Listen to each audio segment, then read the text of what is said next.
Yep. And join. Hey, everybody. Welcome back to the Bourbon Note. I'm Greg. I'm Lauren. Ben. And we're live. We're live. And once again, we are on a borrowed studio, so we have to thank Bourbon School. Yes, thank you so much for letting us invade their space tonight and use their beautiful studio. It's kind of a nice spot. I like it. It's great. Yeah, I didn't realize, they got the nice lamp over there and all kinds of cool Shelves stuff. Are great. And they said drink whatever you like, which I appreciate that. Thanks, Brian. All right, yeah, we'll be hitting the shelves for sure. And in celebration of the fact that your basement is broken, we thought, let's go with Broken Barrel this week. Hey, you know what? That's a perfect. I didn't even think of that, but yeah, that's a great way to put that. Steve Joe's is in the house. Steve, hey, guess we what? actually got this sample from Steve Joe's, and the reason we're doing a Broken Barrel flight is solely for the purpose of drinking this sample that Steve Joe sent in. So we're very excited about that. We're fans of Broken Barrel. Yes, had several of them and really liked them. I just discovered they're from Los Angeles. The one in California. Yeah. But the whiskey itself is from Kentucky. Is it okay? So it's sourced, I'm assuming. Yeah. So I can kind of see the chat here a little bit. You know what we can do? Let's do this. So we don't have our normal monitor, and we could try to maybe just make this a little easier for us to see, because we don't really need to see ourselves, right? Well, that's kind of weird. Maybe go down a little bit. That's what she said. I think that's probably good. Okay, let's try it. If it works. I mean, we're in frame. Sure. If nothing else, we can always do this so we can check.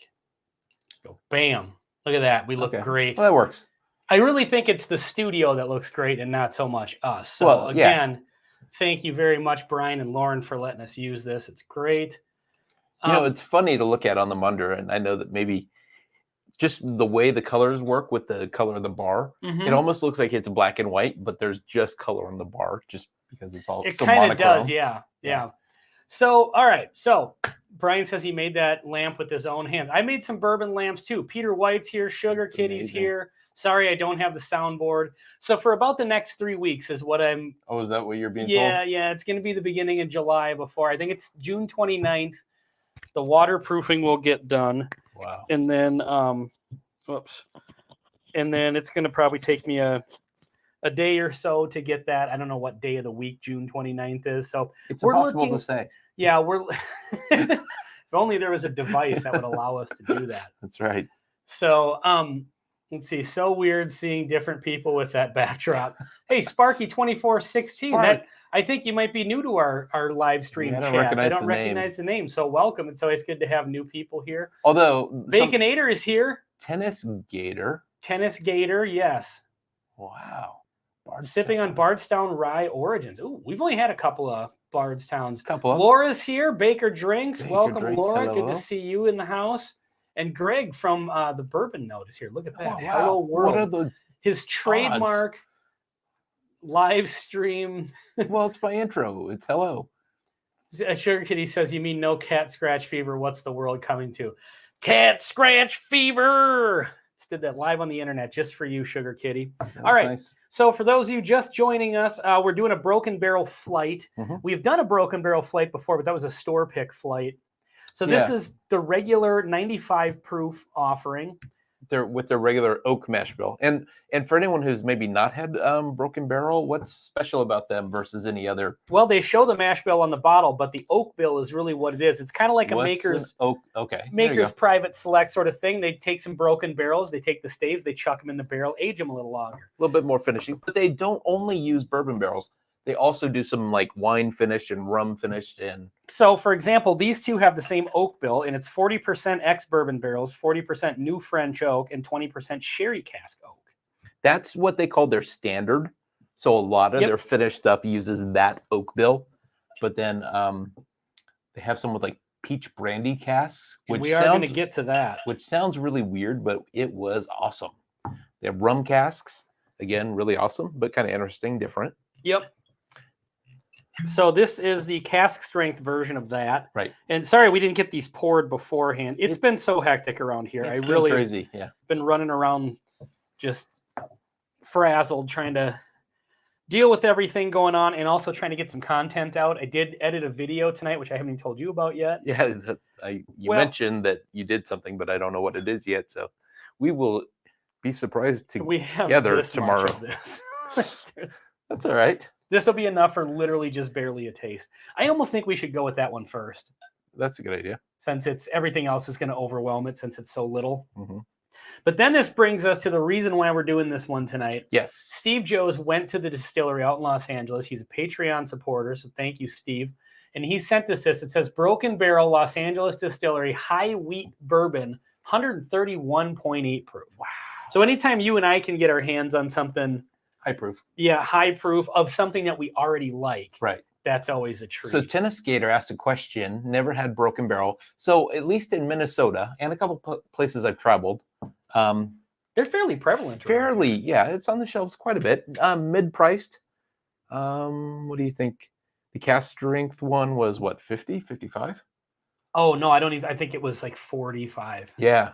So, yeah.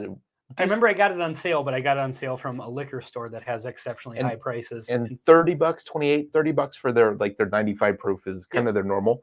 Now, I looked at their website tonight. They do a lot of other stuff. Like they have a lot of wine finished ones. They also do American, malted single malt type whiskeys and some other ryes and stuff like that. And lots of other finishing type flavored stuff. Lauren says, I can tell by Ben's low cut top that he's me. Well, I'm trying. We didn't want to say anything, but I did notice these shirts kind of do have that. If they hang down too much in the front, it is almost a little revealing. Risque. Yeah. Brian says you guys look like you belong there. I think so as well. So hopefully maybe we'll just get to go there someday in real life. I mean, we're here in real life, but someday when Brian and Lauren are also actually here. Yeah. Yeah, when we don't need to pick the lock to get in. Yeah. Cheers. Whiskey Wars is in the house. What's going on? All right. So Peter White, I believe, had said, okay, so he says, I have access to the peach brandy Broken Barrel, but could not pull the trigger. Now, we only had a smidge left in this one because this was, I think we really liked this one. I loved it. And if I see it, I will buy a bottle.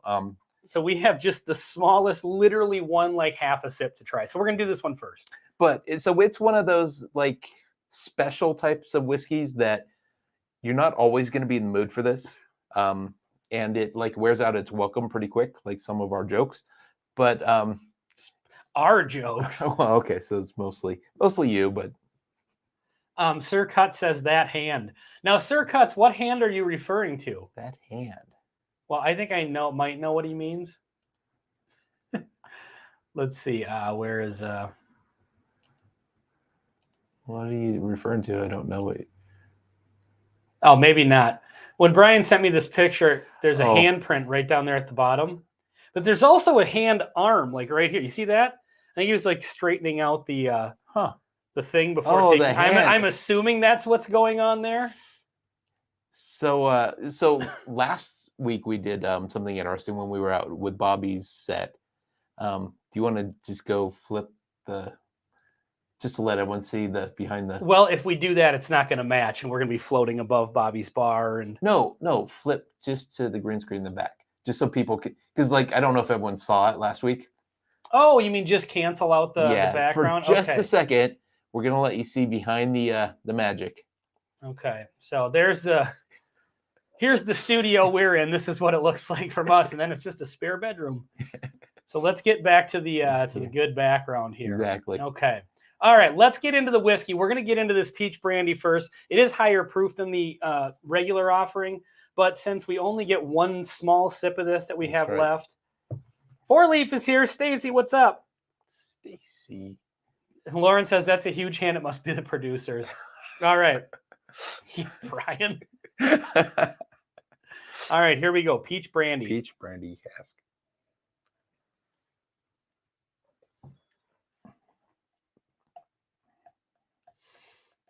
I think that's good. It is really good. I really like that, actually.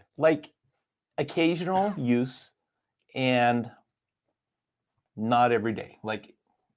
You're not going to want, I don't know. I'm a bourbon guy. I'm going to go to a regular bourbon more often than this, definitely. Yeah, maybe. I mean, it's got... it's good. It's got a really, really sweet vibe to it, almost a sweet tart sort of vibe to it. Mm-hmm.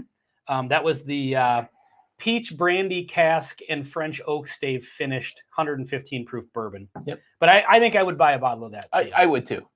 At less than $50 or 40 something bucks, I'd buy one. And I probably will. I just haven't been looking recently. Yeah. Excuse me. Okay. Let's get into the base offering here. The 95 proof. 95 proof with the Just standard finished. Just to kind of get a taste of just the basic broken barrel and then move on from there. I think when we reviewed this one, we liked it, but we liked the cask strength so much better that it was a little low proof. Yep. 95 is not bad though. It's not a bad proof.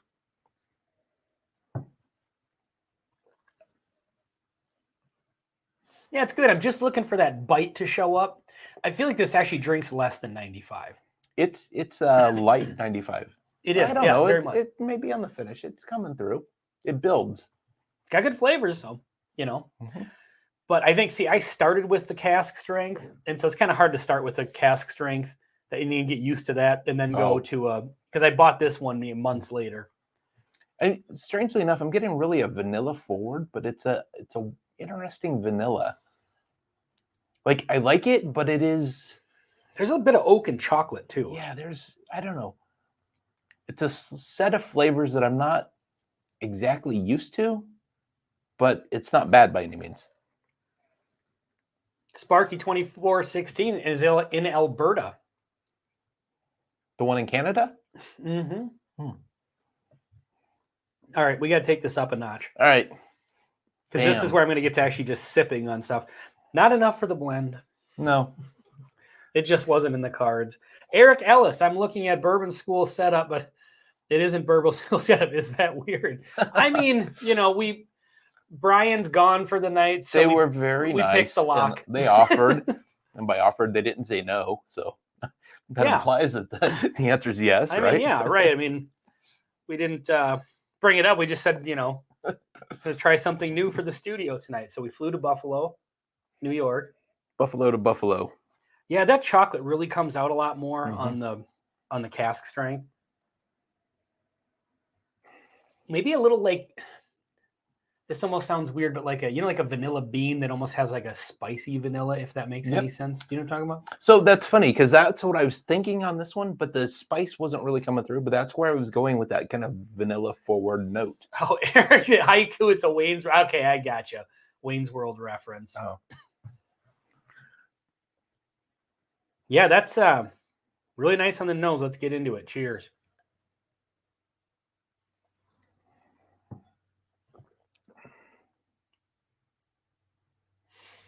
I really feel like this one has something truly different.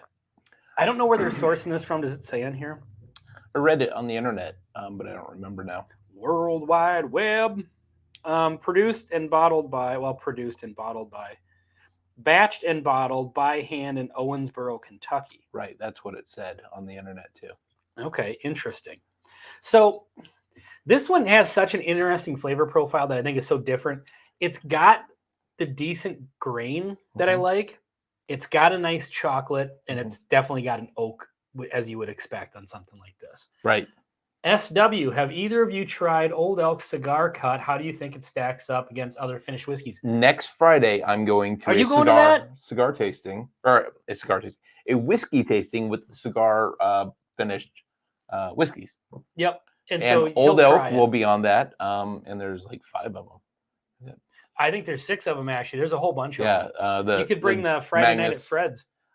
There was already 6, and they have so much whiskey there. But, but they've got a bunch of them, and including that Old Elk that I've seen once. I should probably just buy it, but I haven't yet. I saw it today that sold out. That's the night of the fireworks. We got stuff going on. So I'm not. Oh, that's right. It is. This creates problems. 40 Creek. Okay. Yeah, so Greg will have at least some opinion on that in maybe the next live stream. Yeah. But I've seen it in the stores. I went to a store that had just a whole cache of it, like 10 bottles. Yep. $130. It wasn't in the cards for me at the moment. I mean, it's a lot to spend on one bottle when you've got a few other things you want to try. As a brand, we've been exceedingly impressed with Old Elk. Yeah, I definitely like Old Elk. I was actually just talking to a guy at a liquor store about that, and he really likes Old Elk too. And it's like it's so good, but it's it's one of those brands that if you really want to go down the rabbit hole, it's an expensive hobby. No, it's a different brand. It's not rabbit hole. See, bad jokes. I'm here all week. Right there. But like you go to Total Wine and they've got 5 different store picks. They're all finished in something different. Yeah. They're all probably super interesting. But if you want to try 4 or 5 of them, they're $100 a piece. Yeah. And so it's kind of difficult to bring yourself to do it. So it was offered the Old Elk cigar cut today, but passed. What was the price on that, Steve? Yeah, I'm curious what it's like out there. Top Dog is here. That's awesome. We see it at 135 around here at a couple of. It's not at every store, but we could find it if we wanted to. 15 minutes from FC Distillery. Okay. I don't know where that is. I think they mentioned something about that. But they're talking amongst themselves, so let's talk amongst ourselves. Okay. So there's a cookie that I've made reference to before that's called a wafer. It's like super, super thin. Yeah, they make the pink, the brown, and the white. But the chocolate one, I'm really getting like chocolate wafer kind of cookie flavors off of this cast strength one. It's really good. It's like that and oak. I think that's a good way to describe it. I said grainy, but I could see the wafery thing. So it's chocolatey, but it's almost artificial flavor. And I don't say that as a negative, but that's kind of the style. It's just a little bit of a chocolate flavor as opposed to just like actual chocolate, I guess. Let's see what we enjoy the Old Elk cigar cut. It's delicious. All right. Excuse me. Wow. So Laura likes it. I heard Laura, does that have I was watching Mash and Drum and he did a review of it and said it was considerably maltier than he thought. So, wow. Yeah, like it had a very malted whiskey vibe to it. So I'm wondering if Laura had the same experience. So throw that in the chat. John. All right. Let's get into the main event. The reason why we're here, the reason why I've called you all here is this. 100. Go ahead and read the specs. Steve, do you know an oak bill on this? If you're still in the chat, John Kranz is here. What's up, John? So it just says Broken Barrel High Wheat Bourbon. So which I don't. So the mash bill on these are 70% corn, 21% rye, 9% malted barley. So we have never had a wheated expression from Broken Barrel. Okay, these don't sound like MGP, and it says it's from Kentucky. Well, it's kind of weird. I don't know. It says produced and bottled by Broken Barrel Whiskey Company, Owensboro, Kentucky. So I wonder what the California connection is to that. But you said 70. Let's look at this one. 70, 21, 9. Isn't that Steve Joe says if it's malty, I'm out. Yeah. I'm not the biggest malt fan, but I suppose in a cigar blend bourbon, I wonder what that kind of influence would be. It'd be very interesting. I certainly would like to try it, but I kind of agree. Like, I don't hate malted stuff, but it's not my favorite profile. And I've had the Storytime Distillery Friday Night at Fred's. I think that's what it was called, which is cigar blend, cognac cask finished bourbon. Amazing. Okay. Steve says the sample I sent contains bourbon from the Los Angeles distillery in collaboration with Broken Barrel. Be forewarned, the sample is unique. Hope you like it. Okay. So is the Los Angeles...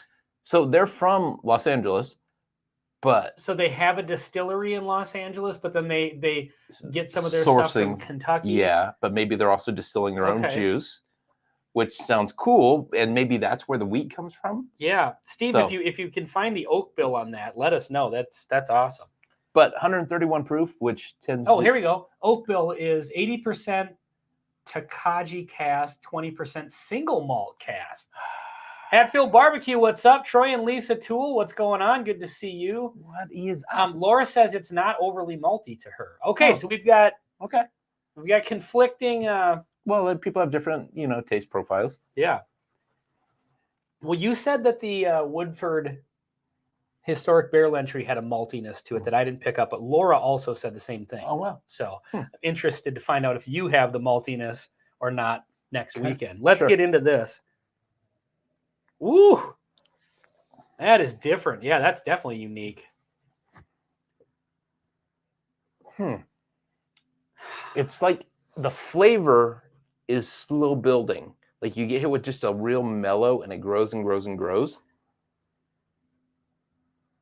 Okay, so Steve is saying that Los Angeles Distillery is different than Broken Barrel, but both are located in downtown LA. Oh, so when he says the Los Angeles Distillery, I'm starting to think that's the name of the distillery. Oh, it is. The Los. I thought he was talking about the Broken Barrel's Los Angeles Distillery. I kind of thought that too, but so yeah, two different things. We've got a who's on first situation going on here. Third base. Okay. Waiting for you guys to review the bourbon from Fairboat, 10,000 drops. It's a 4-year organic grain, 107 proof. I've seen that. Which one is it? It comes in a kind of a cool bottle. It's almost like kind of like a rabbit hole bottle, if I remember, or is it just square? Huh.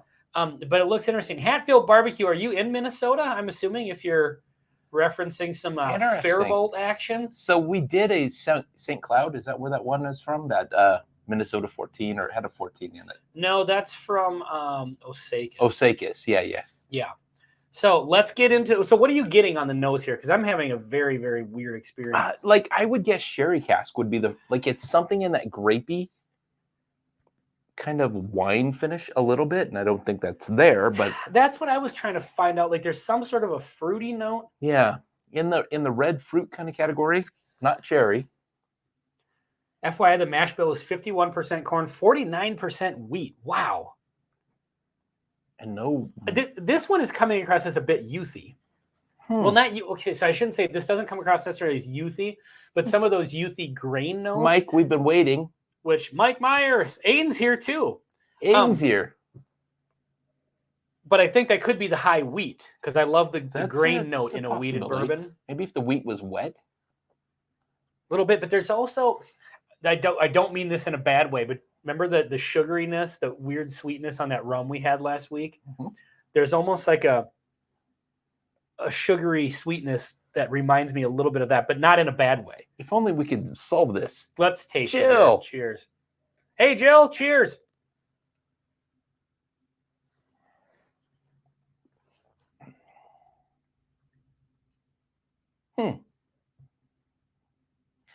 This is both the weirdest and greatest bourbon I've had today. That is so weird. I mean, this is weirder than, well, I was going to make fun of somebody, but I don't even know who yet. John, is it a Cordero? Our monitor's a little bit far away tonight. For those of you just joining us, we don't have our normal monitor, so we're trying to read the computer screen, but also keep it out of out of the frame. Out of the frame, yeah. So that's fine. We're fine. Let's see. Cheers from Oregon. Cheers. 32 watching, 9 likes. Okay. Let's get some more. Well, Ryan Frank is in the house. Let's get some more likes, but let's get some more tasting notes on this. So really interesting, really good. All right, let's put some individual flavors on this.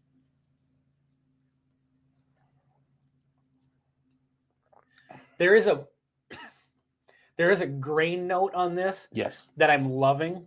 Mm. You know what I'm getting a little bit is the combination of it. Maybe it's been a while since you've had this. It's been a while since I have. Do you know the taste of like a communion wafer and then the wine when you have the wine after? Have you ever done this before? Mm-hmm. I'm getting a little bit of that, like the combination of the two. So I don't know exactly what that flavor is, but there is kind of, it's not a tortilla. It's not bread exactly, but I think it's wheat. Mm-hmm. Somehow it's wheat totally different, like a Maker's Mark. If you envision that style, it doesn't have the brown sugar like a Maker's Mark. So that's the wheat. Then there's still this, and it's not quite wine, but there's still a winey type quality.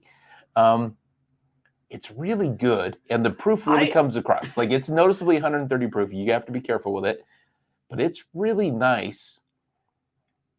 I'm liking this a lot more and more as I'm sipping it. I'm enjoying this. I like this. Steve says it's weird. I know my daughter hates it. Said the Dickel Tabasco finish was better. Steve. First of all, hold on to that thought. We tried that as thinking it'd be horrible. It wasn't as bad as we assumed it would be. It's not great. I don't recommend it, but as a novelty whiskey, it's not bad. However, this on the finish, it just dips a little pot still. So is the Los Angeles Distillery a pot still possibly?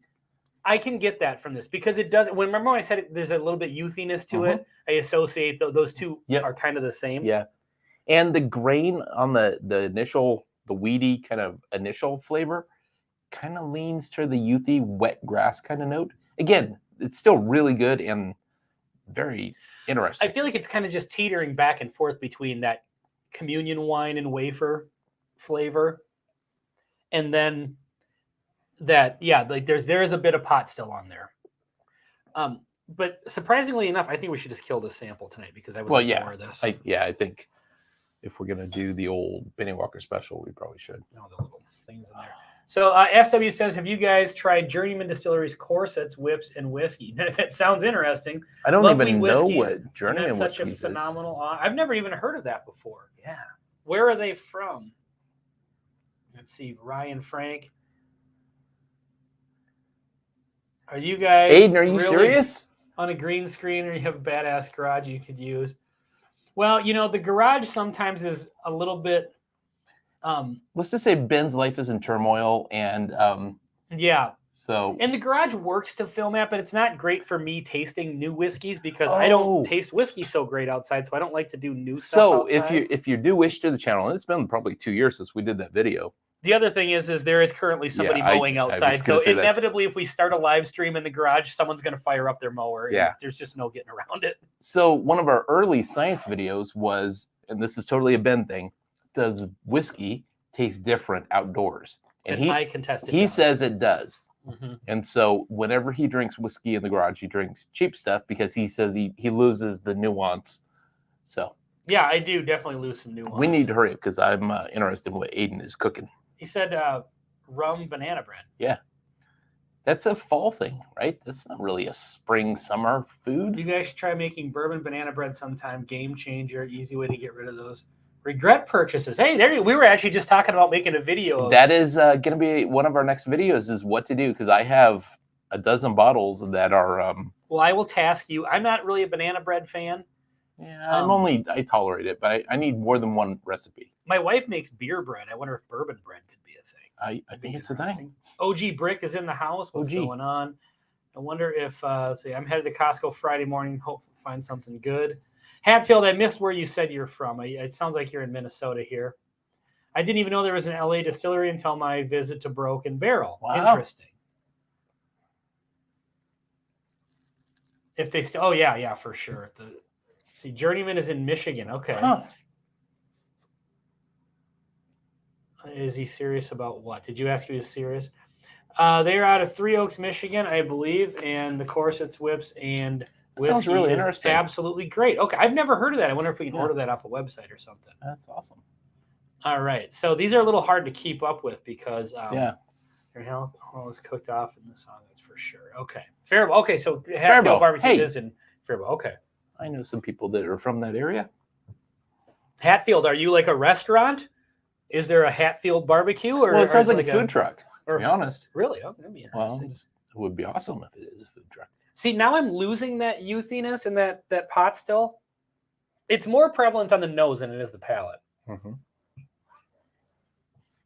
I'm liking this more and more. It has a hint that it's going to go chocolate, but then it doesn't really. Not as much as this one, though. Right. It doesn't really go there, but it's just like the smoothness right at the beginning for chocolate. Then it doesn't go there. Troy from Laura's Whiskey Channel. Well, that's just about the best YouTube handle ever. No, that's got to be the husband. Well, I'm assuming, yeah, but it's funny that it was Troy from Laura's Whiskey Channel. Our regret purchases go into the bar. Is that Bartesian? Bartesian. Get that stupid new comments thing. Yeah. How do we get out of there? I don't know. Oh, we really need to get the basement back. Yeah. Easy to hide a bad whiskey. Bartesian something. For sure, yeah.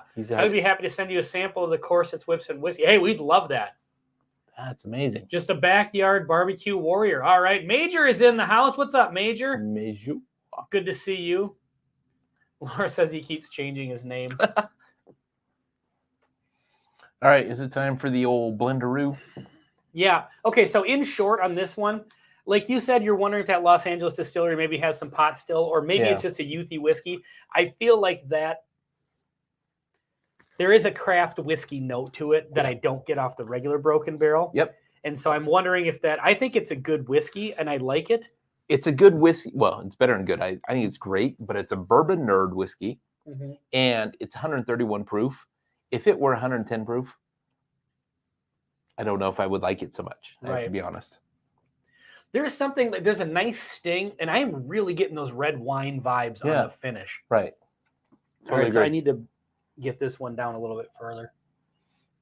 So for those of you maybe who haven't seen us do a normal review at the end of every episode, and we obviously ran out of that peach one, but we do something that we have dubbed the Benny Walker Special.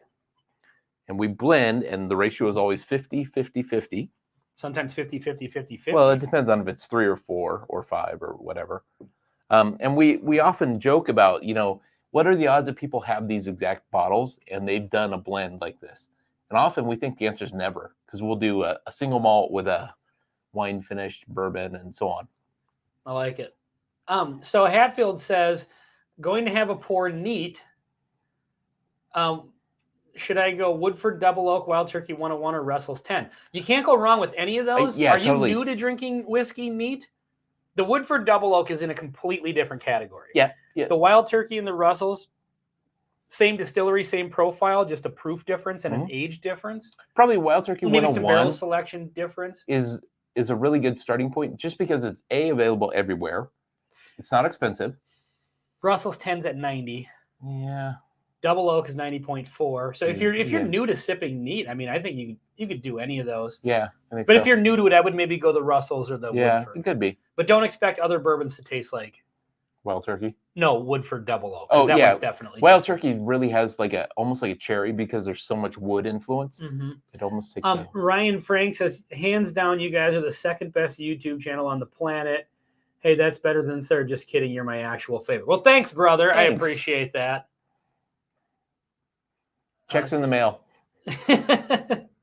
I'll just run it by your house, Ryan. Okay, so I think they're giving him some. Russell's. And everybody has already said all of those. So everybody's got a different take. All right, let's go in for the blend here. Okay. Cheers, everybody. The Broken Barrel blend.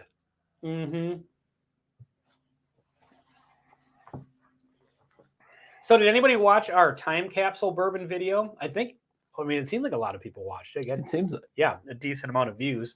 But we haven't heard from everybody yet. So if you've got an idea of like bourbons you would throw in a time capsule, throw them in the comments. Right. Unless you have a bourbon channel and you're going to be releasing a video, it's okay for you not to share exactly what's in your super secret time capsule, because then that means some of us will know where to go find a bottle that's buried in the backyard or whatever. That's a good blend. It is a good blend. Yeah, I actually like that a lot.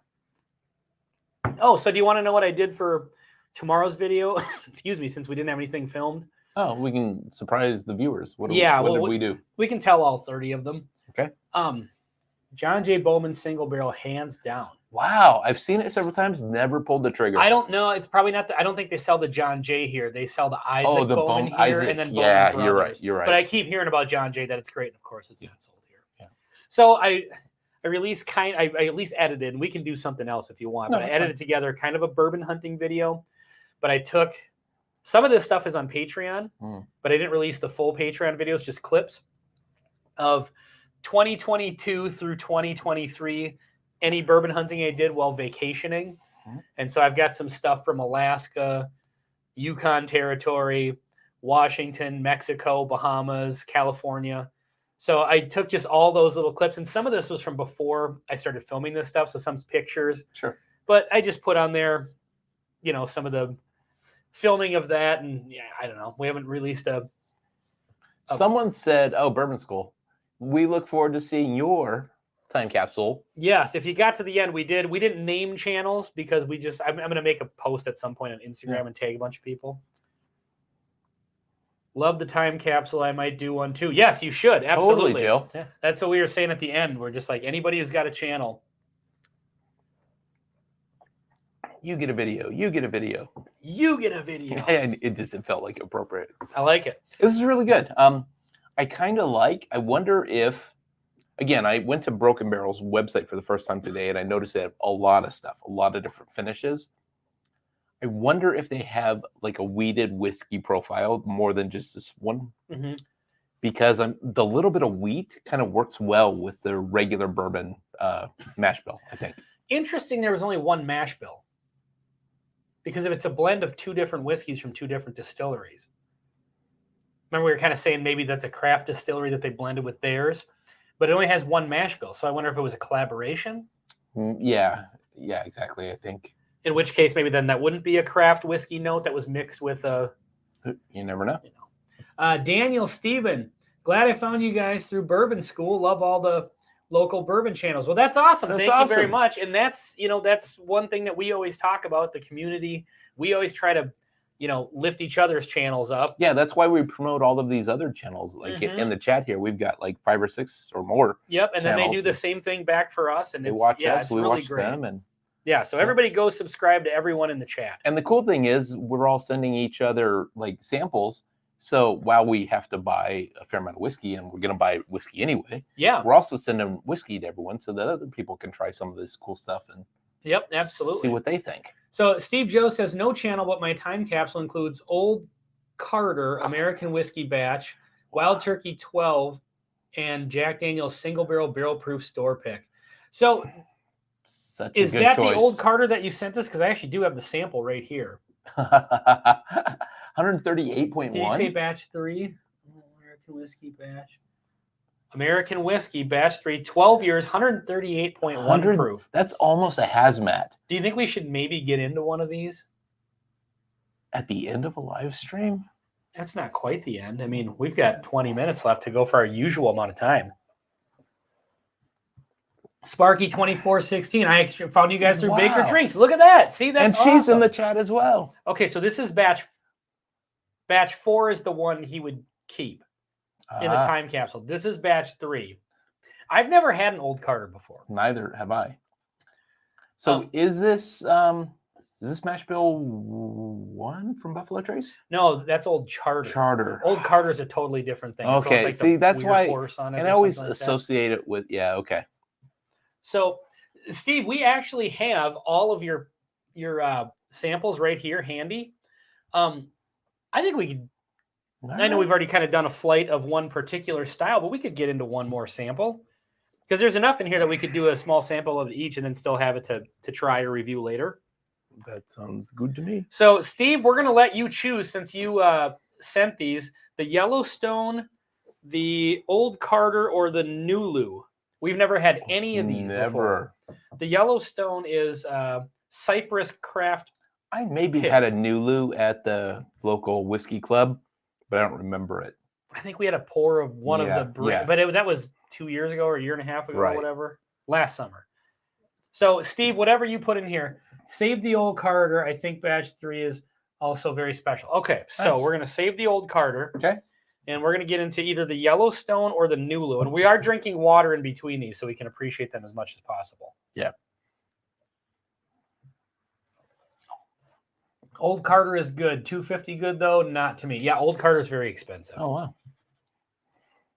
So, all right. Does anybody... hold on.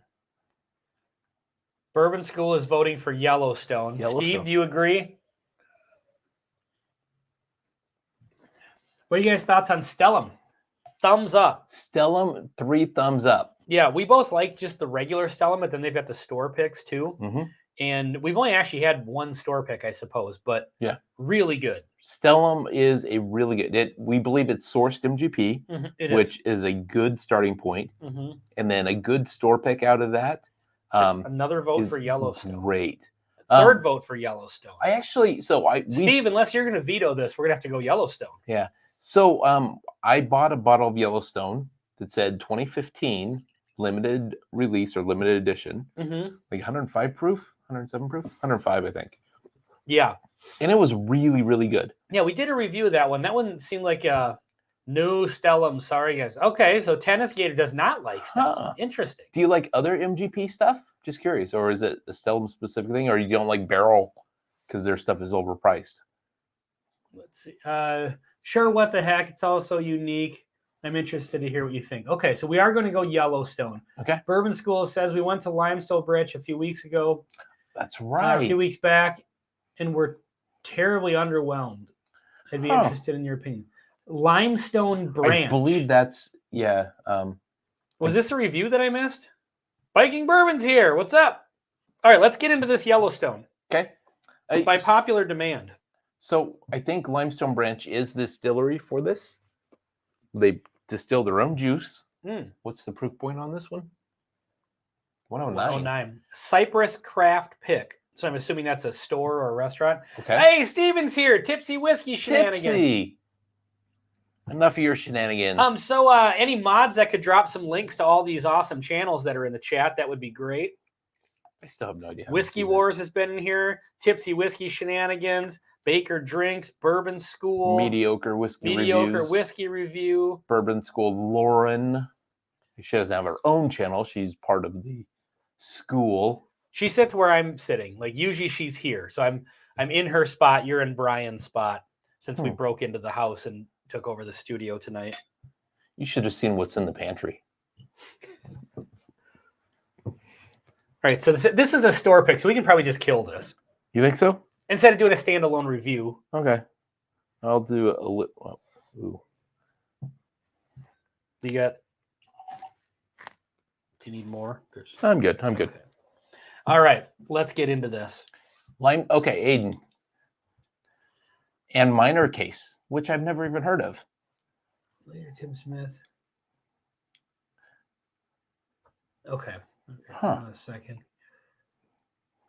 Okay, they're chatting amongst themselves with it. Yeah. Hey, I think a Mr. Leahy bourbon would be a hot seller. What's Mr. Leahy from? There's a politician, but I don't know. San Skizzle, you got to give me more info on that. Is this like a pop culture reference? It probably isn't, since the last TV show I watched was MASH. I'm probably not able to follow. Okay, so is this the Trailer Park Boys? Okay, I have not seen that, believe it or not. So this is from some distillery that, Brian, did you say you guys went to? Is that the I think that was the point. Okay, somebody let us know in the comments. Yeah. Because it smells good. We like the other. And that Yellowstone, it came in a tube. Honestly, I get MGP vibes off of this. It came in a tube. It was 100, maybe it was 115 proof. But I think it was 105. 105, yeah. 2015 limited edition, but we didn't have exact dates, but it was pretty good, like above average. $115, yeah, it comes in a tube. Maybe a tad high price, but not too much. It was in the log cabinet of a G Will liquor. Okay. All right, let's get... Are you getting MGP vibes off of this? It's nice. Like, nothing off-putting so far. But nothing maybe specific. Do you guys want a bottle of John J. Bowman and be happy to trade for something random you guys are fans of? We could possibly do that. Yeah, because when we don't get that around here. Yeah, there's definitely stuff. SW, send us an email at thebourbonnote@gmail.com. Yeah, we'll find something. If we've got something that you're interested in that maybe you can't get in your area, totally. That's always fun. When you is. Even if it's not a particularly rare or expensive bourbon, just something. Seriously, one of these days we need to drive down to that place where we know Aiden is and go to lunch or something, because he knows so much. Aiden, you're like a savant. So what does he say? He said in 2015 it was sourced from Heaven Hill. Like, how do you know that other than the fact that he's kind of sort of in the industry, and I don't want to talk specifics, but Steve Joe says Yellowstone is produced by Limestone Branch. Okay. It is now. If it was 2015, it was sourced from Heaven Hill. That's freaking awesome. Yeah, okay. It should be in the profile. Well, since this is a store pick, I'm guessing it's probably not from 2015. No, not this one. That other bottle I had. All right, let's get into this. Cheers.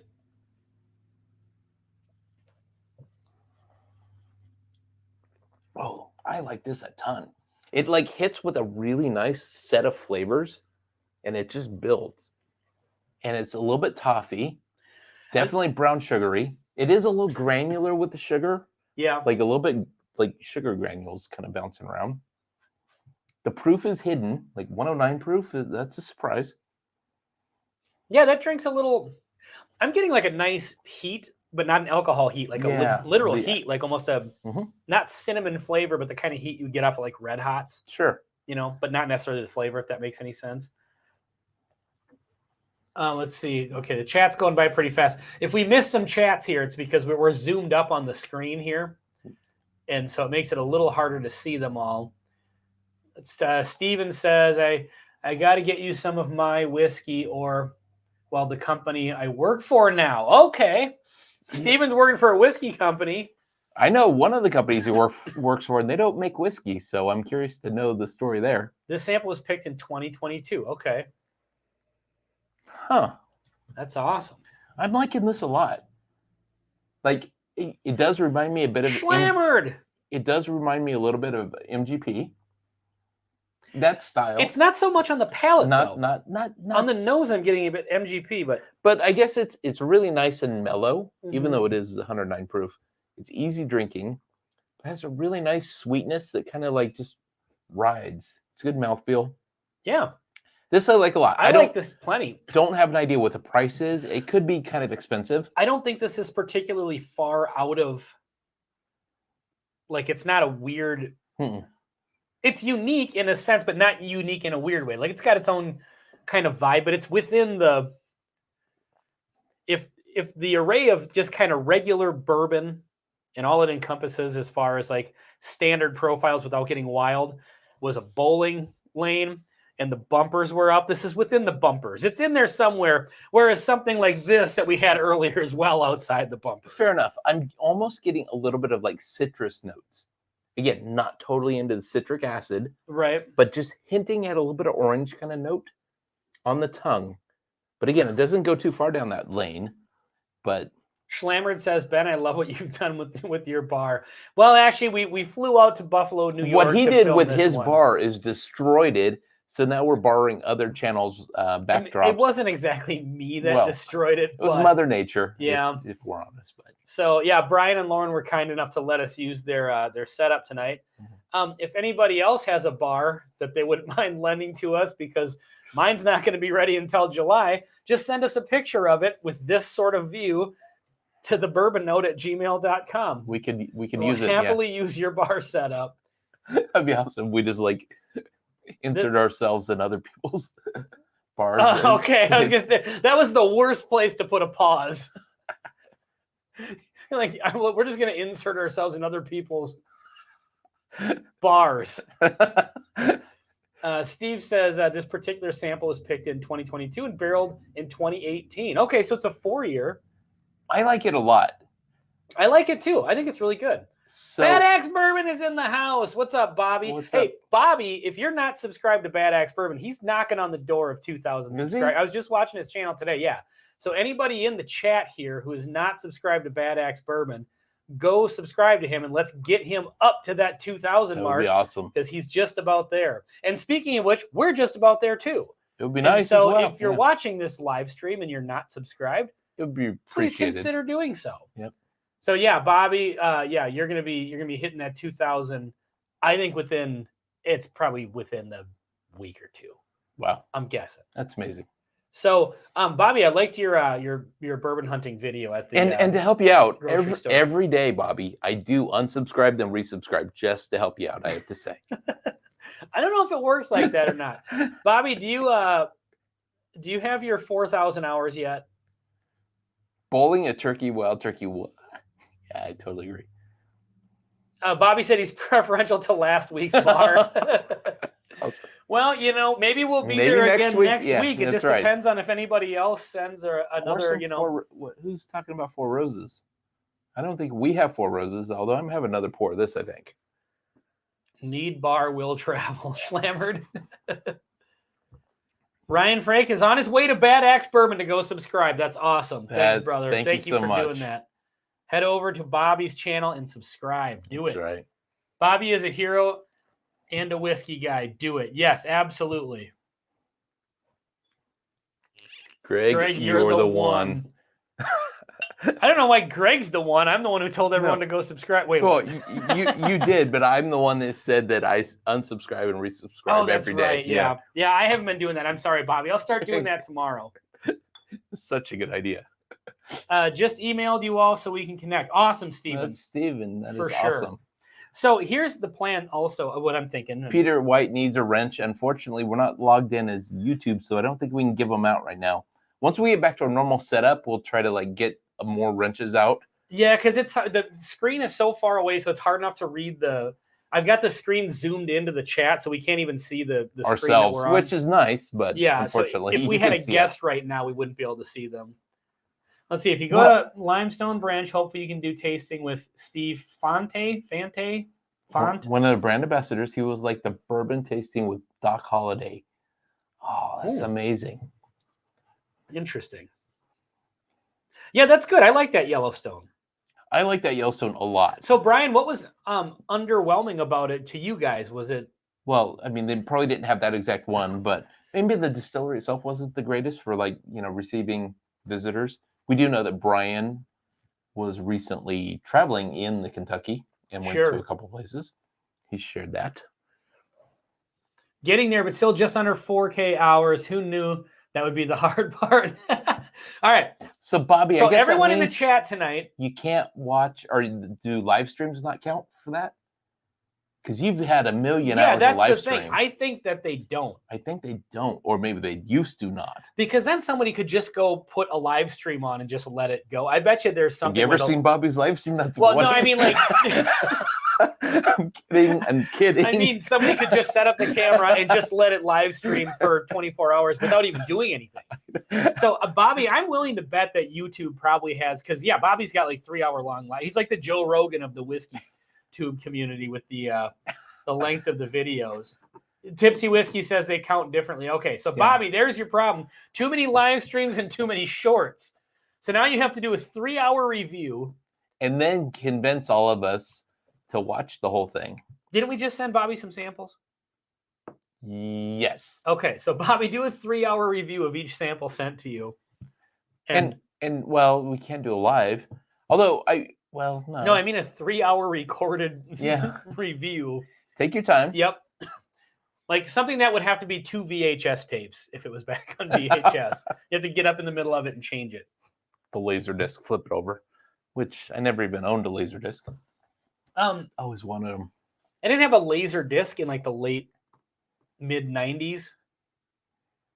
But we had disc players in the early 80s that were different. They had like a hard shell on them. They looked like so you didn't actually take the disc out like you did with a laser disc. I thought those discs you did flip over. You did flip those over. Yeah. But the laser disc in the I would say mid 90s, maybe late 80s, early 90s actually, was you actually put the disc itself in like a giant CD and you would put it in the player. They still had a shell.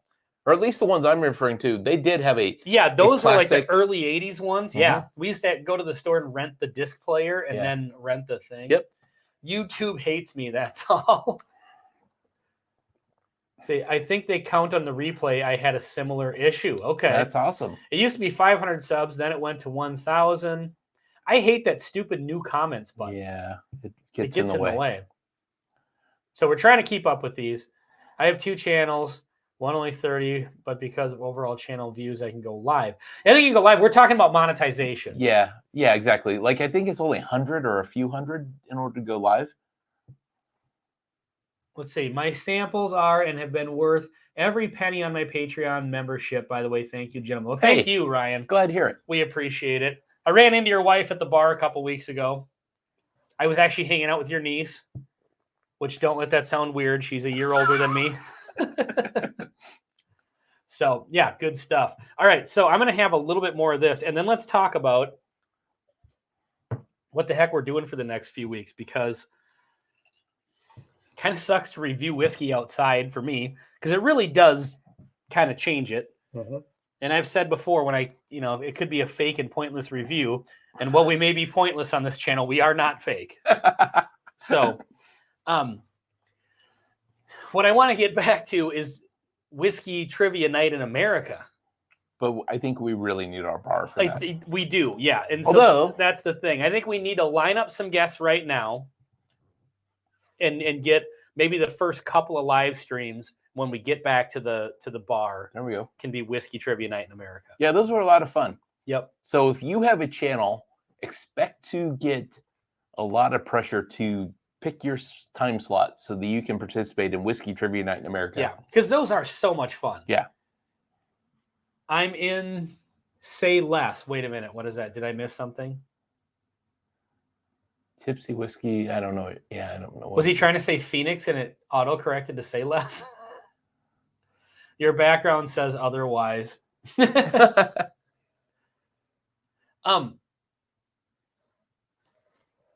Say loud. Stephen, you got to clarify that unless you weren't talking to us. Yeah. Okay. I got to get another whiskey here before we end this. All right. I'm going to finish where I began. The 95 proofer. Okay. Yeah, I'll have some of that too. Because actually, after having that 131 proof, went back to this and it surprisingly held up. Mm-hmm. No, which is interesting. Tipsy Whiskey wants to participate. In for trivia again. Okay. All right. We're going to have to find the right person to pair you against. Yeah, we can have repeat. I figured at some point we're going to have repeat guests and then like have. Oh, it's a bracket thing. Yeah, kind of a bracket thing. We got Tipsy Whiskey versus Sugar Kitty in Scotch malt whiskeys. Like, well, it's bourbon trivia. Oh. So we got to stick to the trivia game. So Steven got lucked out there. I do trivia again, but there's no way I'm going up against Lauren again. Yeah, again. Nobody wants to go up against Lauren. I don't want to go up against Lauren. Well, but luckily I don't have to because somebody will. We're the hosts. Yeah. You know? So, yeah, Brian, we'll pair you up against, I think Lauren from Baker Drinks needs to participate. Lauren needs to participate, and for Jill. Sure. Yep. And Bobby. Mm-hmm. The Miner brothers, Matt and Pat Miner. They've been reaching out. We're chatting with them. Go check out Miner Stuff, Miner Stuff. They do whiskey reviews, but they also, their channel is just called Basic Man Shit. And so they talk about? They kind of talk about Basic Man Shit. So they do reviews. You know, honestly, sometimes I just give you a softball and hit it out of the park. Right out of the park. Yeah. So they do, I think they do, the way their schedule works, I believe, is they do a whiskey review per week. Sometimes they'll do like a product review. Like cool like man gear, and then they do Blackstone grilling, and the stuff they cook on that Blackstone. Like, don't watch it while you're hungry; it'll destroy you because they're cooking some awesome stuff on there. So go check out Miner Stuff, Matt and Pat Miner. You have a Blackstone. I do. I've tried some of the stuff. You want to be a content creator, doing more content creation, right? I haven't gotten fully versed in the Blackstone yet. I mean, we've made some pretty good stuff, but like they've got a different recipe every week. Well, so the internet's full of recipes, well, and you can start as a trainee. You can be an apprentice, a grasshopper. I could. Blackstone grasshopper. That's our new segment. Blackstone grasshopper. I like it. Honestly, Blackstone grasshopper needs to be a segment. When we first got that, my wife and I were talking about like we should start a channel because we had it like where our setup now is in the where the bourbon oat thing. Yeah, there's a background. We got one that doesn't have an attached lid, so we can each stand on one side of the griddle. Now the problem would be getting my wife to appear on the internet. Because she's just she doesn't, not really a social media person, not really Yep. I've told her that at some point she's going to have to be a guest on the show and fill in for you. And she's like, absolutely not. That's hilarious. Yeah. I'd watch it, Young Grasshopper. All right, good. Oh, Jill got the reference. Young Grasshopper. Their Blackstone griddle recipes are bananas. Yeah, they are. Yeah. I've watched them. I honestly need to watch their Blackstone stuff. Yeah, it's really good. What did Wolfie say? Like, I got to scroll up. This is the hard part of like. Wolfie is here. Yeah, Wolfie's here. Should be a Glade flavor. Okay, that must be from earlier. This is the part of the live stream people love is when we're sifting through the previous comments. Yeah. Ryan says he'll fill in. All right. There you go. I like it. That's from Kung Fu. All right. Yeah, he got the reference. Yeah. Yeah, Ryan, you can come over and fill in. You're just 2 miles away? Or guest. Like you know where I live. Ryan, I think I've told you that he and another friend of mine and the company they work for, they're the ones that did all the wiring for my entire basement.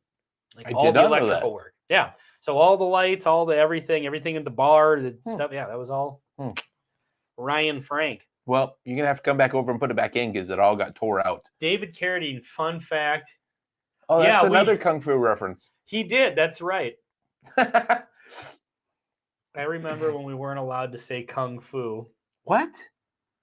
There's a time when we weren't allowed to say something that we are allowed to say now. I don't know how old you are. What a weird paradox. I feel like we're probably not allowed to say it now. YouTube's probably already taken this channel down. No, I don't. Yeah, I wonder. Like, when I went to grade school, that would have been in the 80s. I graduated high school in 92. Okay. What? Okay. Early 80s. Oh. Well, yeah. Okay. Yeah. So, like, when we were talking about kung fu movies, that would have been early 80s. Wait, what do you consider grade school? 1st through 6th grade. Oh, well, I would have been pretty much 80s too. So just late 80s. Yeah, mid to late 80s. Yeah, you were a couple years behind me. All right. More than a couple. Steve, it was a joke. Okay. There's a time we couldn't say that, but we can say it now. Well, yeah, Kung Fu was a 70s show, but Hayden says, I already said autoerotic asphyxiation. We're all still here. I think you're okay. You never know, man. You never know. That one's okay, but Kung Fu got us banned. Brian also graduated in 92. He did. Hayden says, I was balls in the 80s. That's awesome. That's hilarious. All through the 80s or like maybe even part of the 90s? I graduated in 97, so I'm 5 years behind you. Well, no. You graduated 27 years old. Well, yeah, that's true. I'm kidding. I forgot about that. I'm kidding. I got held back for 20 years. I'm not going to do the math on that right now. All right. Where are we at here? 7:01. Not that we're on a time schedule, but yeah, we're not on a time schedule. We can keep going. We can. Oh, look at this! Emails coming in to the Hey, Bourbon thanks for Note. reaching out and talking about samples. We really are interested. All right, yeah, for sure. And if we haven't sent you samples, if you're a channel and you want to review some of the stuff that we have, we've kind of been doing that. So Steven, I'm not sure that we don't have Steven's information. Have Steven's info. So a couple weeks ago, Greg took some samples and just whatever whiskey channel we had their address, sent some samples out. And so I don't think you had Sean's handy. So I've not mailed Sean Whiskey Wars, not yet. I now have his address, but I've not sent him anything. So now that we're getting Steven's information. However, he sent us some real garbage, and so there's not enough bad whiskeys that we have to send him yet. But we're working on it. I'm kidding. Aiden was born in 97. Okay. Yeah. You guys make me feel so old. Schlammered. I met you in person. I met you in person, and you're in way better shape than either one of us. Yeah, keep going. My drink is not finished yet, Steve Joe's. All right. Well, all right. We're just puppets for Steve Joe's at this point. And we're happy to do it because he was the proprietor of 2 of the samples tonight. Yeah. And he is a Patreon subscriber. So this episode brought to you by Steven. From San Diego. So we haven't covered any like weird foods yet. I mean, our live streams typically devolve into some sort of chips or condiments. We make a reference to something, and it turns out people are really interested and have opinions. Like, by the way, at one point we mentioned ranch dressing, and believe it or not, people have very strong opinions, either pro or against ranch dressing. Yeah, the pro people are called Midwesterners. Well, that was not a surprise. I think everyone gets the fact that there are opinions, but we made some comments about like, what else was it, like last week or a couple weeks ago? And people like really had strong opinions. Zebra cakes, Little Debbie's, Hostess cupcakes, and the little apple pies, Hostess apple pies from the grocery store. Was that the one that everybody was so opinionated on? Ryan Frank says, do you guys get time and a half past the 1 hour mark? RS Patreon rate's going to skyrocket. No, actually, as a gift to our Patreon subscribers, we'll just cut your rate in half for having to put up with us for the extra hour tonight. We appreciate it.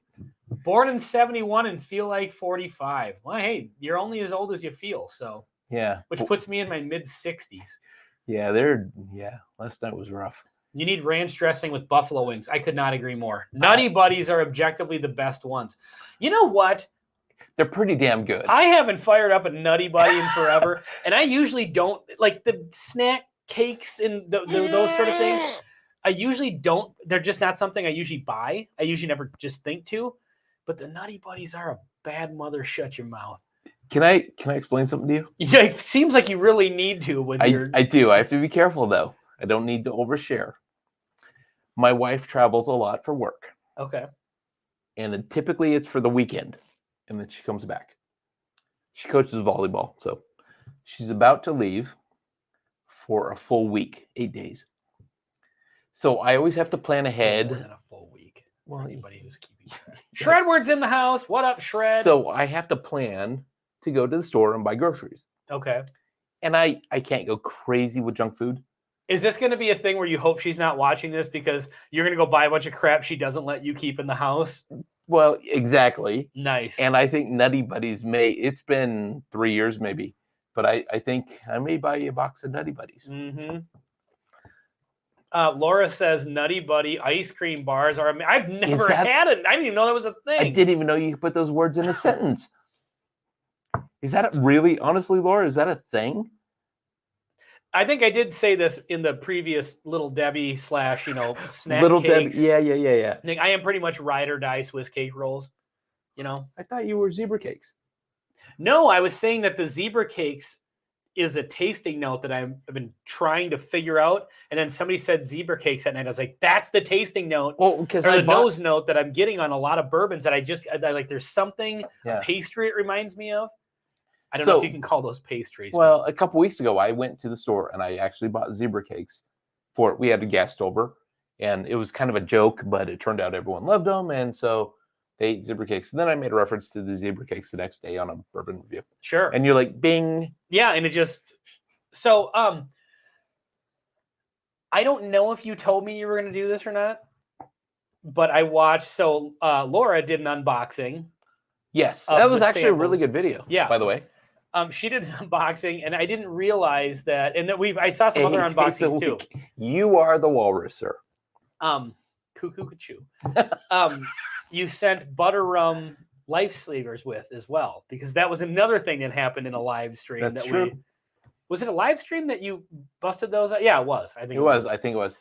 I went online the other day, and I believe we had in our potato chip conversation, we had a Pringles conversation. It was a potato chip. Yep, that's where the whole went off the rails / Yeah. Yep. Then people were really into their potato chips. Yes. I went online looking for butter rum. No. Oh. The Wendy's spicy chicken sandwich Pringles, which I don't know why they made that as a limited release. Wendy's, please, if you're watching. No, it's Pringles. It's not Wendy's. It's Pringles. Wendy's and Pringles. Who's ever in charge of that? Listen, Dave. For the love of Wendy. God, please bring back the Wendy's spicy chicken sandwich Pringles. I'm cutting this. I'm tagging it. I'm putting it on Instagram. Let's get a petition started. I do. Please bring them back. I literally went on eBay trying to see if anybody had I was searching the secondary market for Wendy's spicy chicken sandwich Pringles. And I would have paid secondary prices for them. I still will if anybody's got a... That is absolutely hilarious. Let's see. Don't forget the mac and cheese lace topped with ranch dressing. I just saw that at the store. I've never bought it, but I saw it. It's okay. Lace. Does that mean Lay's? Is that a... I think it's like it has a ranch flavor on the top of mac and cheese. What is it? I don't know. It's just mac and cheese with ranch dressing? Yes. You could put hot sauce and a sprinkle of your choice of... Okay. Interesting. So, you can't have pudding if you don't eat your meat. Yeah. Dude, the wall is my favorite piece of art in general of all time. You call that art? Oh, my God. Really? It's just the greatest. Yeah. I just don't... Pink Floyd is my favorite band. Well, music is art. Are you a David Gilmour fan? Oh, my good Lord, yes. How do you feel about Roger? I love Roger. And I know that there's a polar opposite thing there. That's why I'm asking you these conversational questions. You know what? I'm not boycotting either one of them. I love Pink Floyd. I love the guitar stylings of David Gilmour. And I actually really, really like a lot of the Division Bells. A great album. Mm-hmm. People come here for the food conversation, not the Pink Floyd. I miss the Swiss cheese crackers. What is that? And tell me more. Dave's not here. What movie is that from? Dave's not here, man. Dave's not here. No. Futurama. Dave's not here, man. Is that what that? I think it is. Well, there's also maybe it was a movie reference before. I think there's a movie. Yeah, too. Futurama made that reference, but this is a bourbon needing conversation. Let's see. I've never been the biggest Pink Floyd fan, but I do like Comfortably Numb. I like that whole you gotta. album. Who like the hell can't like Comfortably Numb? I like that whole album. Is Dave? Oh, Dave's not here as a Cheech and Chong. Cheech and Chong. There we go. Dave's not here. I can even hear Chong's voice. Oh, is it? Honestly, I don't know if I've ever watched much Cheech and Chong until like Cheech was like a guest star in a bunch of like TV shows in the late 80s. Yeah, but that's not Cheech and Chong. It's not. It was him way past his prime, like being funny. But it wasn't the Cheech and Chong from the late 70s because I don't think my parents let me watch any. So I don't know if I've actually seen. And you probably just didn't have much reason to watch it when you got older. No, yeah, exactly. But I went through a big phase of watching Cheech and Chong movies. Yeah, I don't think I have. Watched a lot of those in high school. Let's set a date for Bourbon Brats Burgers. Hey, absolutely. Ryan, we're actually trying to plan a Yard Games Day. Come over here and invite some people over for Yard Games, which you'll be invited to. All right. I will let you know when that happens. That'd be awesome. It's from Cheech and Chong's comedy album. Is that the one with the earache?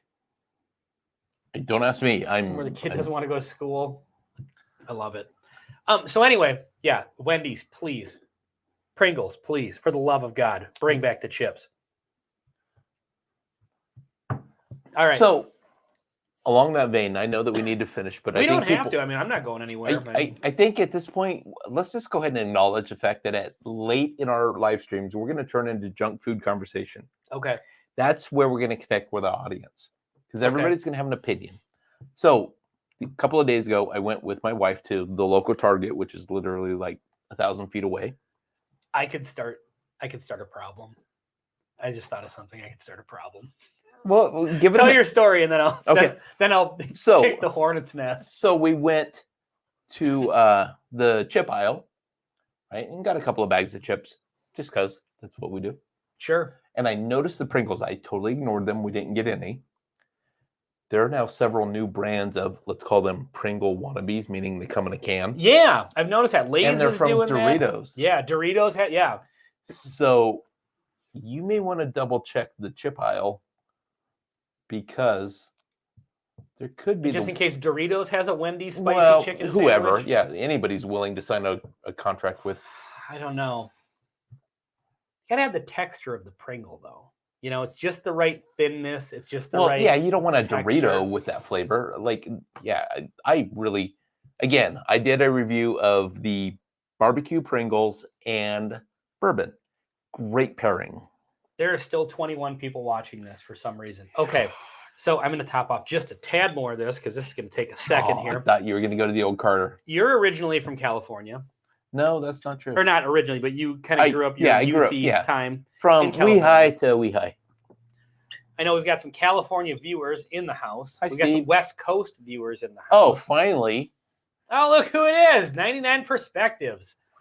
So wow. I am going to throw this out here. Go ahead and just don't mention nutty, what are they called? Nutty Buddies. Yeah, don't talk about it. Just don't mention it. Don't say anything about it. And I'm hoping to not lose subscribers. Well, that's always a good, that's a good motivator. And I want to preface this by saying, Jill, you and I are on the same page, I think. I love junk food. That's why I'm still here. Exactly. Perfect. I'm going to talk about a fast food restaurant that is beloved to people. Are you going to say I just don't get? White Castle? Oh, good Lord, no. Never been, never. I don't know, and my wife won't let me go. Well, she would let me if I wanted to, but next week she's going to be gone. She is going to be gone, and I'm. Oh, damn it! She's in the chat now. We can't talk about that anymore. So, I'm going to preface this by saying I really, genuinely like this place. Okay. But I think maybe it's one of those things that got hyped up my entire life, and everybody just loves it. And I think it's just a nice fast food burger, and that's it. In-N-Out. I don't get the hype. Totally agree. Oh, good. Okay, so we're on the same page. So we're this ship is going down. We're on it. We're playing the instruments on the Titanic. Everyone's fleeing, but we are in this together. It has been a pleasure to play with you. Playing music with you. It's Chick-fil-A. They say I love. So Chick-fil-A, I think, is okay. Laura hates In-N-Out. Probably In-N-Out.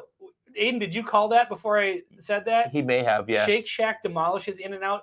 I think I've had a Shake Shack once. I know No, they've got one in Maple Grove. Shake Shack a long time ago in Mall of America was one of my favorites. Yeah. Now I've not been to one in at least 15 years, so I don't know. I'm having a hard time reading. Britzu, possibly new into the chat. I don't recognize your name, but welcome to the chat. Always good to see new people. Also says overrated. Okay, so far so good. We might gain subscribers off. Never had one In-N-Out. Where is one? California. They're more of a West Coast. I don't know if it's just California, but certainly West Coast. So I have a story about In-N-Out. My wife loves In-N-Out. Like we go there every time. And I don't know if it's just the best burger, or if it's more of like I know I can only get this specific thing when we're on vacation.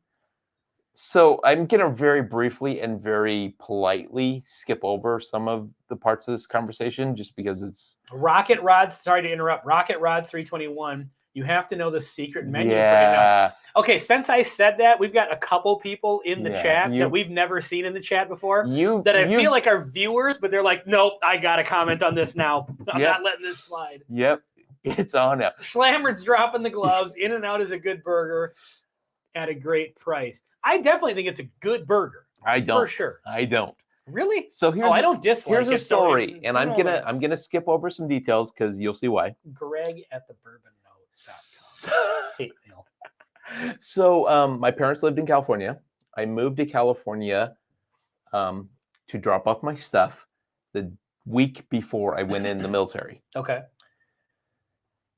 The last night in California before my parents take me to the place to drop me off to the airport and go into the military, I decided to go through the drive-thru at In-N-Out. First time and only time in my life.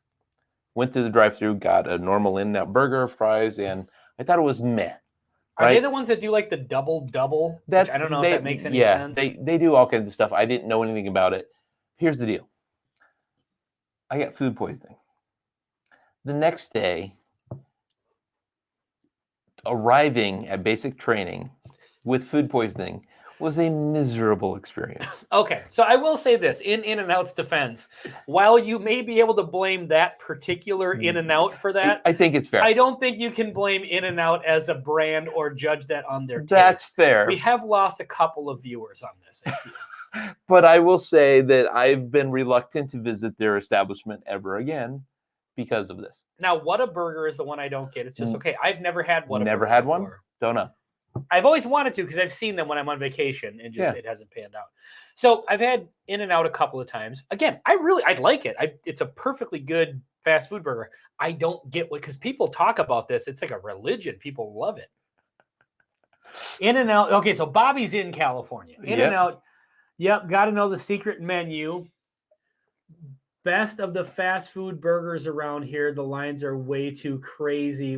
See, that's what I don't get. Like, I don't think it's that much better than like a Dairy Queen burger. And here's the thing. I did have a bad experience with my first In-N-Out as well, because they have a special sauce that they put on there. And it's like, there's diced pickles in it, and I hate pickles. And so I had to scrape that up. So I don't count that. Okay. So the next time I went there, I ordered with no sauce on it. So, okay. In this area, there's another brand called Five Guys. I think they have that everywhere too. In-N-Out has nothing on Five Guys. I don't like either one of them. Really? Five Guys, I think it's great. Okay, so Five Guys, drive-through line at In-N-Out get ridiculous, not worth the wait. In some instances, that's what I don't get. I don't get why there's a wait at this place. It's a good fast food burger. That's how I feel. And I was about that chicken place here in Minnesota. Chick-fil-A. No. Which Chick-fil-A is the one that has the big Popeyes? No. It's Raising Cane's? That. Raising Cane's is a bad mother shut your mouth. Have you ever had it? So one time we did this stupid wait in the line for 45 minutes, and it was okay. Like, it was fine. It was fried chicken wing or like chicken fingers. The fries were underdone. And that's my complaint with Five Guys. The fries were horrible. Okay, I will say this. I'm not a big fan of fresh cut fries. And I think In-N-Out does that too, but I think I like In-N-Out's fries better. I am very opinionated when it comes to fries. It's easy to do fries wrong, and so I like fries. You have to have very the good well ratio, the crisp to Yep. inside. Yeah, Otherwise, the structural integrity of the fry I is totally agree. all off. Yeah, and they get like it just doesn't work well. I was gonna say In-N-Out has nothing on Culver's, and then Bourbon School commented we discovered Culver's when we traveled the Midwest. It was pretty good. I think that Culver's has a far superior burger to In-N-Out. Occasionally, like we actually don't go there very often. Laura said, I went to college in California. Everyone from there loved it. I tried it 3 times. It was disappointing each time. Didn't matter if it was the secret menu or regular menu. Animal style. Yeah, I get that. We have 5 guys. It's great. Huh. Boy, maybe you guys are just not like discerning enough when it comes to Read my last message aloud. Please look up. Okay. All right, so we're gonna do it. Is this gonna be something that gets us in trouble? Ryan, no, it was Ryan Frank. So keep going. Oh, right there. Oh my God, Greg. Greg, thank you for your service. This is new information to me. Thank you again. Oh, that you were in the service. Yeah, spent 9 years in the Air Force. It was a great time. Absolutely loved it. And then you worked for the Army as well. Oh, and then 5 more years with the Army as a 5 more years where? In a country that had a lot of sand. Yeah, solid 5 years overseas. Yeah.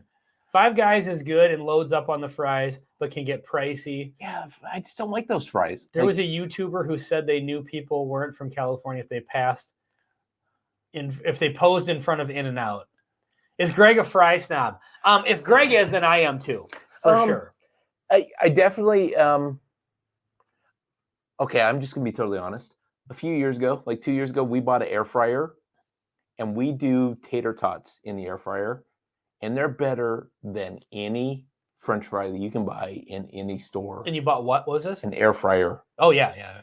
And tater tots in the air fryer at home are better than any. Tater tots are great. They really are. Chick-fil-A over Cane's all day, every day. Okay, so Raising Cane's started in Minnesota, as far as I know. I believe so. Down in Apple Valley. Now they're all over Minnesota. Seem to be. I don't know if anybody in the chat here has ever been to Raising Cane's, but it is a fast food restaurant that only sells chicken fingers. Well, it's chicken fingers, fries, and then a piece of toast. Yeah, which is like great. A loaf of bread piece of toast. Yes, and the toast is great, and I'm also a bread snob. And the sauce that you dip everything in is really, really good. It's kind of mayonnaise-y kind of sauce. The chicken itself, maybe it was because we stood in line or drove in a car in line. It felt undercooked. And so I don't know. The chicken fingers? Yeah. Oh, okay. Like it wasn't underdone, but I've said it before. I overcook everything I eat because I'm just weird. And I just wasn't in love with. Ron is in the house. Bourbon Rendezvous. Whoa. Ron's here. What's up, Ron? We love Cane's. They only have one sauce type. Yeah, the sauce is good. I like the sauce. I love the bread. The fries are mediocre. I think. I love the fries. Crinkle cut. Right. Oh, no. Yeah, I love the crinkle. My wife hates crinkle cut as well. Yeah. I love a crinkle cut fry. Raising Cane's is in California. I go there instead of Chick-fil-A. Okay. Wow. I like Chick-fil-A. I like Chick-fil-A as well. I just don't like pickles. And actually, I don't go to fast food that much. Steve Joe says, Greg, thank you for your service. 5 years overseas. Now I know why you drink. It's a funny story. He was over longer than that. He's being modest, Air Force for a few years over there, and then as a contractor for the Army for 5. That's your 99 Perspectives photography person talking. Yeah. She should probably change that name at some point. We've got Cane's in Southern California. Heard they are great, but never tried them. The thing that's great about Cane's is the breading on the chicken tender is a game changer. It's like a thick chicken tender, but it's like that hand-dipped batter breading. So here's how I came to know about Raising Cane's. The only one in Minnesota for the longest time was in Apple Valley. Now, I assume maybe they started here and then they branched out. Yeah, it seemed like but maybe that was the first Minnesota one. I guess I don't know. But this was years ago when I was walking around a lot for a job that I did. Leah, you need to use other in that title. I'll change to Greg's mistress. Oh boy, you're gonna have a rough. We are filming this in a spare bedroom. No, but we're in Buffalo, New York. I've got a mattress in there if you need a place to stay tonight. We're in Buffalo, New York. By the time I get home, I'm fine. All right, we have really Chick-fil-A is tops chicken world for me. Cane's isn't my favorite. And then Bobby said I like both. Just can't take the Chick-fil-A lines like in a. You know what? Here's the thing though about Chick-fil-A lines. They've got that down to a T. Like you can have a mile long line, but it's pretty rapid. You know what? I will give them that. I'm willing to try Raising Cane's again when there's not a line, so I can get fresh and like fully cooked. I feel like they were undercooking their fries, and I guess I am a fry snob. I didn't even realize it. Ben, he might need to spend the night. That's awesome. Well, now I'm starving. You're starving. I mean, I ate something before we started this, but not much. You know what? Okay, so I think we should like approach closing this out. And I will say that there's been a favorite fast food restaurant of mine for like the past 30 years. Okay. That I've only had occasionally because they keep going out of business. And I think they're bought by somebody else and they come back into like where I live. Then they go out of business. I'm going to write this down, what I think it might be, because I don't want to. And then it was only available in Canada. And so occasionally, I only go to Canada every few years.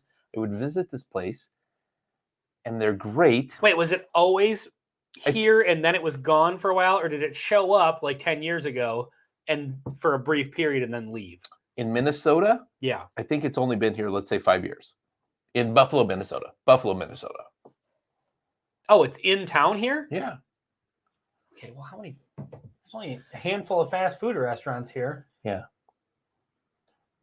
You've always been able to buy their most famous product in the grocery store forever. Yeah, but you said this was like comes and goes. As a, like, I lived in California. Okay. The restaurant went out of business. Oh, so it hasn't been coming and going in Buffalo. Right. Okay, because I was going to say, we haven't had a Yeah. fast food restaurant like leave and then come back. Right. Okay. That you can buy in the grocery store? A&W. Oh, yeah, that's fairly new. Fairly new for us in Buffalo, Minnesota.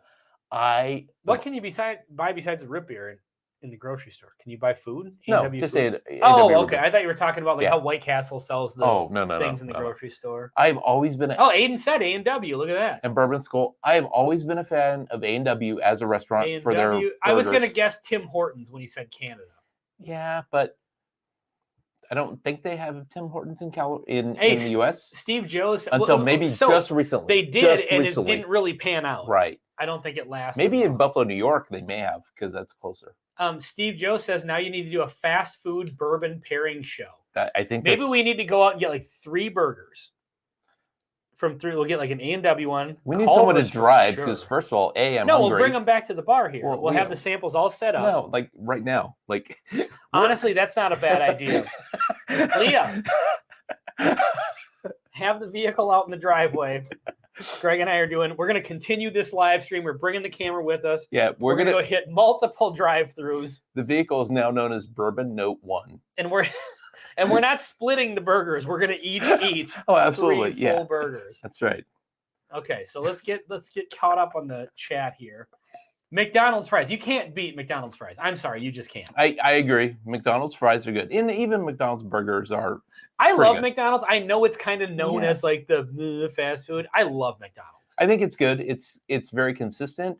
It's not great, but it's pretty good. Bob's Big Boy. Yeah, we don't have those. Never had one, actually. I've never. Oh, Leah says she's on it. Yeah. A&W, home of the root beer float. Yeah, I am really a big fan of A&W. And dude, I will tell you something. A hangover, there are 2 things that are great for a hangover when it comes to fast food. One is a root beer float. Really? Yeah. Huh. It just tastes so good when you're hungover. I don't think there's... Well, but if you want like actual like sustenance for a hangover... You're going to say the KFC bowl with the corn and have I told gravy. You this before? No, I knew where you were going. I really? could see your brain working. Because that's my hangover go-to fast food. I've not had I really one. not ever told you that before? Maybe you have, but I don't. Because you nailed that. Like that's legitimately exactly what I was going to say. A&W is great. A&W is still here. It sucks though because it's combined with KFC. Great as a standalone. Oh, see, I like A&W, and I just said the Famous Bowl. Yeah. So I could get a root beer float and a Famous Bowl in one stop. Bobby, you have no idea the gold mine you're sitting on if you're ever hungover. That is awesome, actually. That's crazy because I literally just said the A&W root beer float. Aiden, seriously. McDonald's fries. Are you doing have okay? The worst fries, in my opinion, and he doesn't like Chick-fil-A. Do you need to talk Aiden's about got this? a very specific. Huh. we're still going to go to lunch with you, and I'm curious where you're thinking. Because I like really crispy fries. OG Brick, I have read that too about the fries. I'm curious, how will you do the burger blend for size? Oh my God. Who said that? It says it was Steve. Steve Joes, how will you do the burger? Now we have to. Now we have to. Yeah. Damn it. Because now we're going to combine all 3 burgers. Well, no, it's going to be a KFC bowl. Well, because we were doing McDonald's burger, quarter pounder KFC with cheese. Is the hangover. No. So here's what we do. KFC bowl, a quarter pounder with cheese from McDonald's, a fry from McDonald's, and an AMW root beer float. Blended. Oh God, no. That kind of sorcery is not what Steve meant. But here's what we will do. Okay. We're going to go get 3 burgers from 3 different fast food restaurants that we have here in town. I like this idea. I'm okay with it. We're going to sample the burger. We're going to pair it with 3 different bourbons. Yeah. I said Bourbons. You did. Which leads me to my next great idea. The burger flavored bourbon. We've got peanut butter, whiskey. We've got cinnamon whiskey. I own that too. Yeah. We need a burger flavored whiskey. Quarter pounder with cheese. We're going to do that. Whiskey. And then we'll do 3, pairings or whatever. And then at the end, we'll blend the bourbons. This needs to be a live stream with guests. But then we will blend the burgers. And we'll taste those. And the next day, we are definitely going to need a root beer float in a KFC Famous Bowl. So that live stream is going to be on a Friday. Unfortunately, I'm busy that day. Well, I feel like, okay, hold on a second here. That's the day that Ryan Frank is going to pinch hit. What a burger. It's the hangover late night club closed eating place around here. Okay, that's good. Huh. Wendy's fries are vastly superior to McDonald's fries, in my opinion. Aiden, I will say I do love Wendy's fries. I'm not with you on that one. I kind of feel like those are 2 that I would like they're interchangeable. I think maybe the edge goes to McDonald's for just a general go-to fry, but they're probably my 2 favorites. Wendy's fries are supposed to be dipped in a Frosty. Everybody knows this. So good. We could do an entire another live stream. I will try that next time I have a hangover. Laura, you will not be disappointed. Taco Bell is the hangover food in California. You know what, Taco Bell? I know I'm alone on this island. This could start a whole nother conversation. I think you're about to. I like Taco John's better. And I know people don't agree with me on that, but you can't beat those Olis. You just can't. I totally agree. My wife will not visit Taco John's, and I keep encouraging her to. It's so good. Next time you're hungover, hit Red Robin for the bottomless root beer float. Oh my God! The problem is it's 24 miles away. Yeah, the nearest Red Robin's Plymouth. Yeah. I had no idea there was bottomless. And who's Rockin' Red? I don't even know who that is. Rocket Rod 321. So whoever he or she showed up as soon as I said the In-N-Out burger thing. And we had a couple of new people. So welcome to the chat again. Junk food. Please continue the chat. Yeah. The Rockford gas station has the best A&W ever. Is that the one? Is that connected to Super America? Is that still open? I didn't think that was still open. I thought that. Had the best. Okay. Yeah.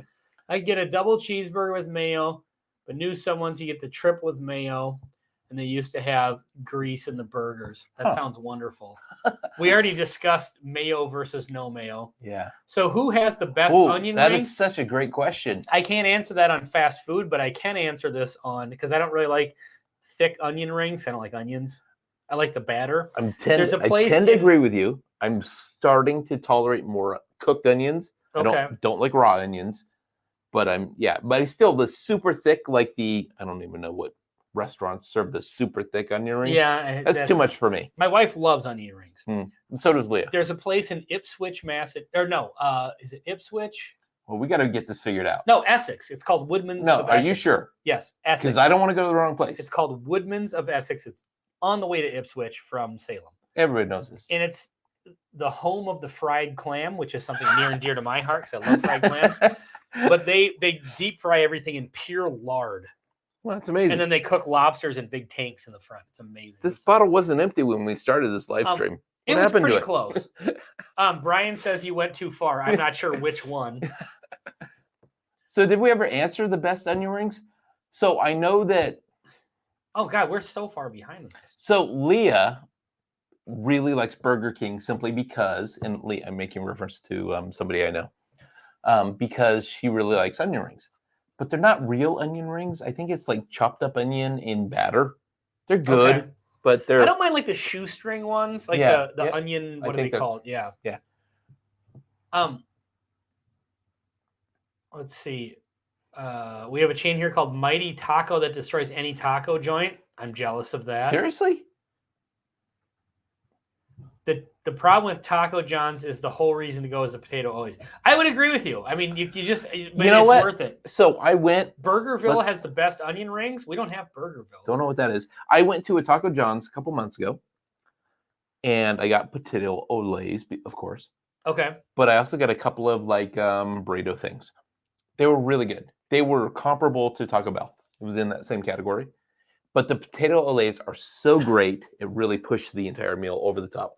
It really pulled the whole meal together. Open up the taco, put the olays in there, and then so good. I was making a Big Lebowski reference, and you totally tied the whole room together. I'm sorry, I bailed on that. The best onion rings are the ones you don't order. I kind of agree. But here's the thing, though. I love the batter from an onion ring because it does taste different. See, it's the flavoring of the onion without the onion. Don't even know what that means. And perhaps the best comment of the night, which I feel like we should end this on because no one's going to say it better than this. Okay. Ryan Frank, fair food is the answer to all of the above questions, and luckily it's that time of year.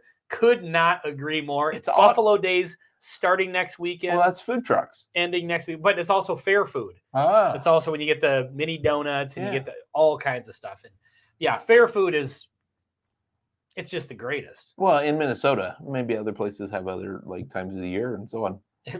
Brian says it means they're terrible. I gathered that with the vomiting symbols on your last test. But thank you for clarifying that. And thank you all for being in the chat tonight and participating.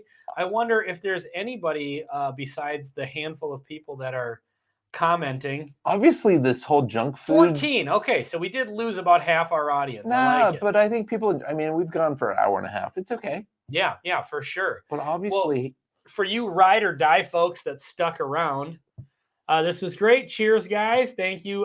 Thank you, Brian, for letting us use Brian and Lauren, your studio. Thank you so much for the studio. Appreciate it. Any of you other channels watching, it's going to be another probably 3 weeks before we're back in the studio downstairs. So, Tipsy, we're looking at you. If you can, Sean, we're looking at you. If you can get He's got a single chair, though.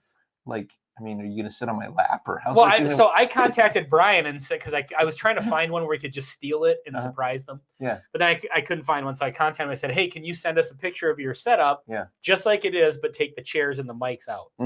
So Laura, Sean, Jill, Steven, we'd love to use your setup.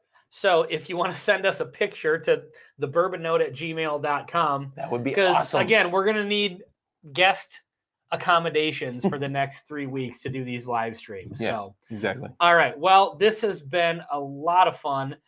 I think I'm going to make a Totino's party pizza. That's a good idea. Yeah. So everybody have a great night. Thank you so much for joining us and cheers. Until next time.